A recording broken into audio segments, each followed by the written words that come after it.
அஸ்ஸலாமு அலைக்கும் வரஹ்மத்துல்லாஹி வரகாத்துஹு. பிஸ்மில்லாஹிர் ரஹ்மானிர் ரஹீம். அன்பான சகோதர சகோதரிகளே, எல்லாம் வல்ல அல்லாஹ்வின் நல்லடியார்களே, இன்று நாம் காண இருக்கும் தலைப்பு நிழலும் நேர்ச்சையும். இறைவன் நமக்காக கொடுத்திருக்கும் இன்பங்களை அவனது கட்டளைக்கு உட்பட்ட வகையில் அனுபவிப்பதில் எந்த ஒரு தவறும் இல்லை. இன்னும் சொல்வதெனில், நமக்காகவே உலகிலுள்ள அனைத்தையும் படைத்திருப்பதாக வல்ல இறைவன் தமது அருள்மறையில் குறிப்பிடுகிறான்.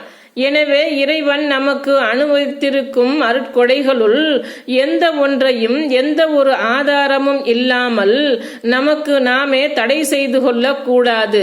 இவ்வாறு நமக்காக வழங்கப்பட்டிருக்கும் இன்பங்களை தடுக்கப்பட்டதாக சித்தரிக்கும் எந்த ஒரு செயலையும் இறைவனின் பெயரால் செய்தாலும் அதுவும் வன்மையாக கண்டிப்பதற்குரிய ஒன்றே ஆகும். இத்தகைய வரம்பு மீறுதலை ஒருபோதும் இறைவன் விரும்பவும் மாட்டான், அதற்கு கூலி வழங்கவும் மாட்டான் என்பதே நிதர்சனம். அந்த வகையில் எனது இறைவனின் அருளை பெறுவதற்காக எப்போதும் நிழலில் நிற்கவே மாட்டேன். எனது அனைத்து காரியங்களும் வெயிலில் தான் இருக்கும் என்று ஒருவர் சொன்னால், அதற்கேற்ப செயல்பட்டால் அவரை பழுத்த பக்தி பலமாக பார்க்க கூடாது. இவர் இஸ்லாமிய மார்க்கத்தை சரியாக விளங்காதவர் என்பதே நாம் புரிந்து கொள்ள வேண்டும். நபி ஸல்லல்லாஹு அலைஹி வஸல்லம் அவர்கள் வெள்ளிக்கிழமை உரை நிகழ்த்தி கொண்டிருந்த போது ஒரு மனிதர் வெயிலில் நின்று கொண்டிருப்பதை கண்டார்கள். அவர் குறித்து மக்களிடம் கேட்டார்கள். மக்கள், இவர் பெயர் அபு இஸ்ராயில், இவர் நின்று கொண்டே இருப்பேன், உட்கார மாட்டேன் எனவும், நிழலில் ஒதுங்க மாட்டேன், வெயிலில் தான் இருப்பேன் எனவும், யாரிடமும் பேச மாட்டேன், நோன்பு நோற்றிருப்பேன் எனவும் நேர்ந்து கொண்டார் என்று கூறினார்கள்.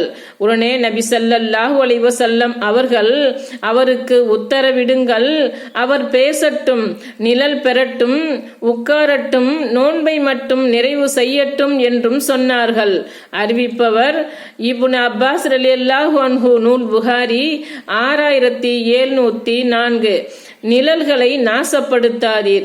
இஸ்லாமிய மார்க்கம் மக்கள் நலம் நாடும் வாழ்க்கை திட்டம் என்பதை நாம் அறிந்து கொள்வோம். இந்த மார்க்கம் மட்டுமே மக்களுக்கு நன்மை தரும் காரியங்கள் எதுவாக இருப்பினும் அவற்றை செய்வதற்கு ஆர்வத்தை அளிக்கிறது. அதே வேளையில் மக்களுக்கு தொல்லைகளை, இடையூறுகளை கொடுக்கும் காரியங்கள் எதுவாயினும் அவற்றை கடுமையாக கண்டிக்கவும் செய்கின்றது. எந்த அளவிற்கெனில், பொது நலத்தை போதிப்பதன் பிரதிபலிப்பாக சில தீமையான காரியங்களை பற்றி சொல்லும் போது, இந்த காரியத்தை செய்தால் இறைவனின் சாபம் கிடைக்கிறது என்று இஸ்லாம் வன்மையாக எச்சரிக்கின்றது. அத்தகைய காரியங்களில் ஒன்று மக்களுக்கு பயன்படும் வகையில் இருக்கும் நிழல்களில் அசுத்தம் செய்வதாகும். இந்த இழி செயல் பாமர மக்கள் பெருகி இருக்கும் கிராமம் முதல் படித்தவர்கள் நிறைந்திருக்கும் நகரம் வரை அனைத்து தரப்பு மக்கள் வாழும் இடங்களிலும் சர்வசாதாரணமாக அரங்கேறுகிறது. இந்த மனிதாபிமானமற்ற செயலை விட்டும் அனைவரும், அதிலும் குறிப்பாக நம்பிக்கையாளர்கள், நிச்சயமாக விலகிக் கொள்ள வேண்டும். அல்லாஹ்வின் தூதர் ஸல்லல்லாஹு அலைஹி வஸல்லம் அவர்கள் சாபத்திற்குரிய இரு செயல்களை தவிர்த்து விடுங்கள் என்று கூறினார்கள். மக்கள், சாபத்திற்குரிய அவ்விரு செயல்கள் என்ன அல்லாஹ்வின் தூதரே என்று கேட்டார்கள். அதற்கு மக்கள், நடைபாதையில் அல்லது அவர்களின் ஓய்விடங்களான நிழல்களில் மலம் கழிப்பதுதான் என்று அல்லாஹ்வின் தூதர் ஸல்லல்லாஹு அலைஹி வஸல்லம் அவர்கள் விடையளித்தார்கள். அறிவிப்பவர் அபூ ஹுரைரா ரலியல்லாஹு அன்ஹு, நூல் முஸ்லிம் 448. அஸ்ஸலாமு அலைக்கும் வரஹ்மத்துல்லாஹி வரகாத்துஹு.